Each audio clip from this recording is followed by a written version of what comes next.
Дали наместо поддржувач на македонските евроинтеграција, официјалната на повторно ќе биде нејзин кочничар, откако двете држави влегува во дипломатска војна околу тоа дали се почитува или не Преспанскиот договор. Професорот по политички науки Горан Шибаковски вели дека е неопходно градење доверба двете страни да го почитуваат договореното, што ќе значи евентуалното враќање на почеток. Тоа би било премногу тешко и болен процес. Пред се, она што Македонија треба да го направи е да го смири и смени наративот во однос на својот јужен сосед, на Грција.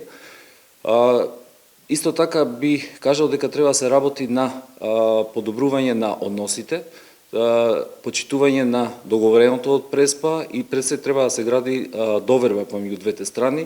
Поранешниот амбасадор во Романија Благој Зашов смета дека некое време заради внатрешни причини Грција, односно Мицотакис, ќе инсистираат што е можно повеќе Северна Македонија да се држи до договореното, но оти тоа полека ќе слабе, особено ако во Брисел се има разбирање за проблемите со кои земјата ги има со Грција и Бугарија. Пред се за внатрешна употреба во Грција, затоа што вие знаете Мицотакис од самиот почеток рече дека Преспанскиот договор не е добар за нив, за Грција, и сега само беше еден момент кога тој го искористи заради нашите настапи со новата влада, за да може пред грчката јавност да се покаже како голем бранител на грчките интереси.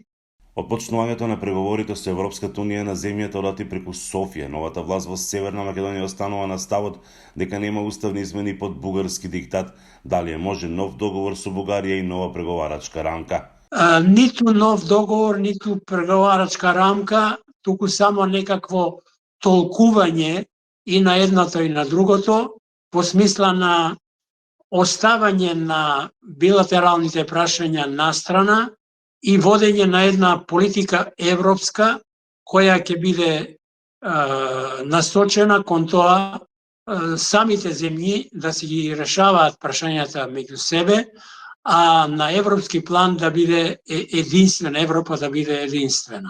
Теоретски е можно тоа да се направи, но да претпоставиме дека да би се направило тоа би требало премногу внимателно планирање и внимателно преговарање. Би било премногу тешко и пред се Македонија нели има сигнали за отпочнување нови преговори, но Македонија веќе е во еден, да речам, канал каде што треба да го испочитува претходно договореното. Според Зашов, подемот на крајната десница во Европа нема да може да го забави процесот на проширување на Европската унија со регионот, затоа што вели и меѓу нив има такви кои што се за тоа Европа да се обедини.